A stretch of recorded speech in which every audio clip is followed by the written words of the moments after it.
Salut, c'est Margot Lanuzel. Nous sommes le jeudi 25 août 2022. Bienvenue dans La Loupe, le podcast quotidien de l'Express. Allez, venez, on va écouter l'info de plus près. Depuis le début de la semaine, on fait des sauts dans le temps grâce à notre livre d'histoire spécialement concocté pour La Loupe. On approche à grands pas de l'époque contemporaine et vous écoutez donc le 4e et dernier épisode de notre série sur l'histoire de l'Ukraine. Une histoire parfois détournée, souvent niée par la Russie de Vladimir Poutine, vous l'aurez compris. On tourne les pages de ce livre avec l'historien Yaroslav Lebedinsky. Il est toujours avec nous en studio pour ce récit final. Bonjour Yaroslav. Bonjour Margot. Après l'épisode d'hier, on avance seulement de quelques chapitres. De la Révolution de 1917, on passe à la Seconde Guerre mondiale. Oui, une époque et un personnage de ce jour qui sont bien sûr extrêmement controversés. Ça donne déjà envie, c'est parti pour ce dernier portrait. Épisode 4, Stepan Bandera, nationalisme ou nazisme.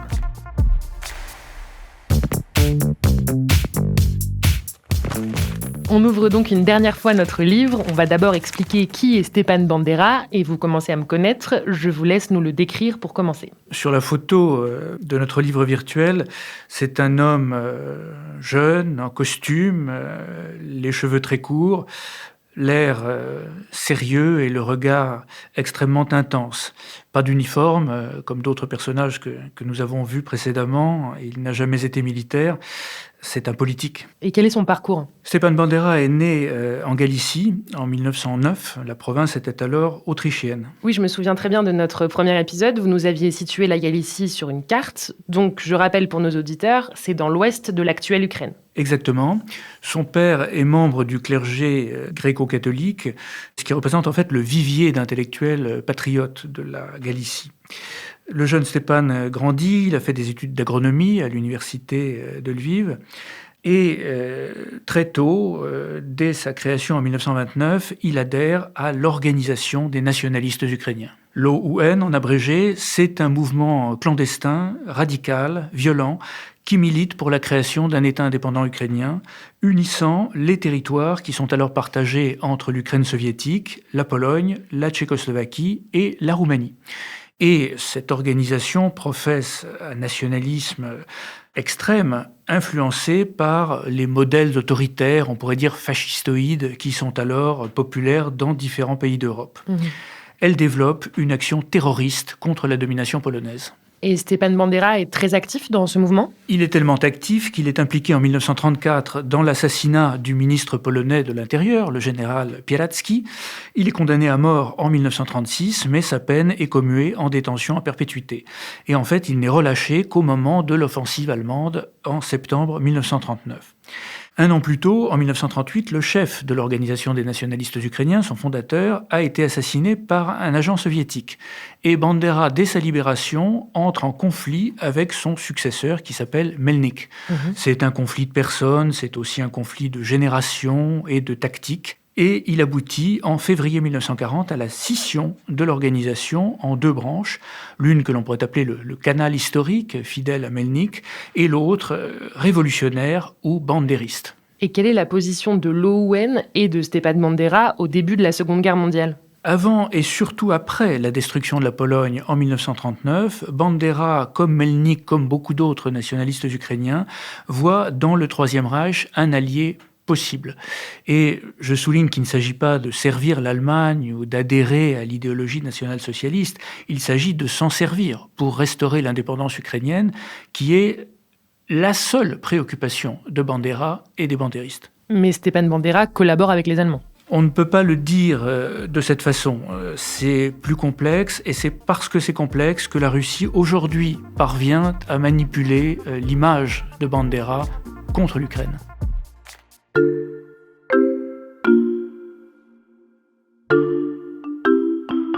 Yaroslav Lebedinsky, vous venez de nous dire que Stepan Bandera voyait l'Allemagne non pas comme une alliée, mais comme un moyen de restaurer l'indépendance de l'Ukraine. Est-ce qu'il y parvient ? Il essaye. Au début de la guerre germano-soviétique, 2 bataillons formés de bandéristes participent à l'opération Barbarossa. Et le 30 juin 1941, à Lviv, d'où viennent d'être chassées les forces soviétiques, les bandéristes proclament, par surprise, la création d'un État ukrainien. Cette initiative contrarie les Allemands qui n'avaient pas été consultés et le 5 juillet, Bandera est arrêté. Les Allemands lui demandent de retirer la déclaration d'indépendance. Il refuse et quelques mois plus tard, en janvier 1942, il est interné dans le camp de concentration de Sachsenhausen où il reste jusqu'en septembre 1944. 2 de ses frères, d'ailleurs, sont assassinés par les Allemands à Auschwitz. Et que devient le mouvement nationaliste ukrainien à ce moment-là ? Les Allemands ont exclu la collaboration avec les bandéristes qui sont jugés trop radicaux, trop exclusivement nationalistes.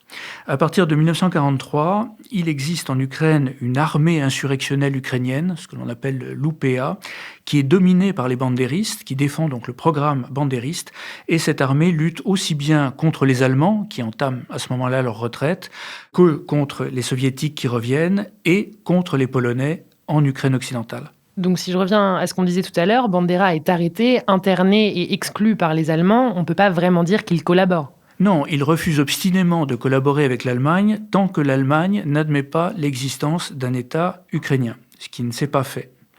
Par ailleurs, donc, ses partisans ont été traqués par les Allemands.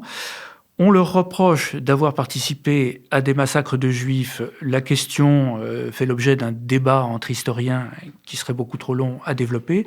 Il est à peu près certain, par contre, que les bandéristes ont participé en Volhynie au massacre de Polonais. Il y a eu des massacres réciproques de Polonais et d'Ukrainiens, des tentatives de nettoyage ethnique en Volhynie en 1943. Et une fois la guerre terminée, que devient Stepan Bandera ? Bandera s'exile en Allemagne, où, contrairement à d'autres nationalistes ukrainiens qui ont évolué dans un sens démocratique, il reste fidèle au programme originel, autoritaire et extrémiste de l'OUN. Il est assassiné à Munich en 1959 par un agent soviétique, parce que les soviétiques le considéraient comme un danger persistant. Donc son histoire s'arrête il y a plus de 60 ans. Comment ce personnage est-il perçu aujourd'hui ? Dans la Nouvelle-Ukraine, c'est un symbole. On s'intéresse beaucoup moins à ses vraies idées politiques, qui sont évidemment très datées, et à son parcours personnel, qui a été limité par les circonstances de la guerre, qu'à son dévouement total à l'idée d'indépendance de l'Ukraine, qui l'a poussé finalement à se faire emprisonner pendant la guerre et à se faire assassiner. Donc c'est davantage le symbole que le personnage réel. Vous nous expliquez aussi qu'aujourd'hui les Russes utilisent Stepan Bandera contre les Ukrainiens. Qu'est-ce qu'ils disent de lui ? C'est le symbole inverse, c'est le repoussoir. En fait, c'est la raison pour laquelle Poutine parle tant de Bandera et des bandéristes. Il les assimile à des nazis, ce qui permet d'assimiler les nationalistes ukrainiens dans leur ensemble à des nazis, donc de présenter également comme des nazis les Ukrainiens qui aujourd'hui défendent l'indépendance de leur pays.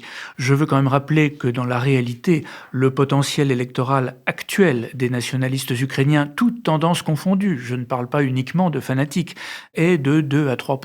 Notre dernier portrait illustre donc bien l'instrumentalisation des symboles ukrainiens par la Russie.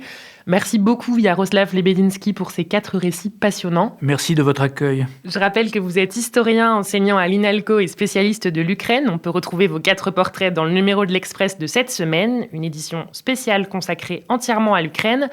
Demain, pour clore cette série, on ouvre l'armoire de la loupe avec Clément Dagnès, journaliste au service Monde. On expliquera ce qu'est la Rousse de Kiev, dont on a parlé dans notre premier épisode de la semaine. En attendant, si cette série vous a plu, n'hésitez pas à nous le dire en nous mettant des étoiles et des commentaires. Et pour ne rien rater de la saison 2 de La Loupe, qui commence dès la semaine prochaine avec de tout nouveaux épisodes, pensez aussi à vous abonner sur n'importe quelle plateforme d'écoute, Spotify, Apple Podcasts ou Amazon Music par exemple. Cet épisode a été fabriqué avec Charlotte Baris, Jules Cros et Mathias Pengili.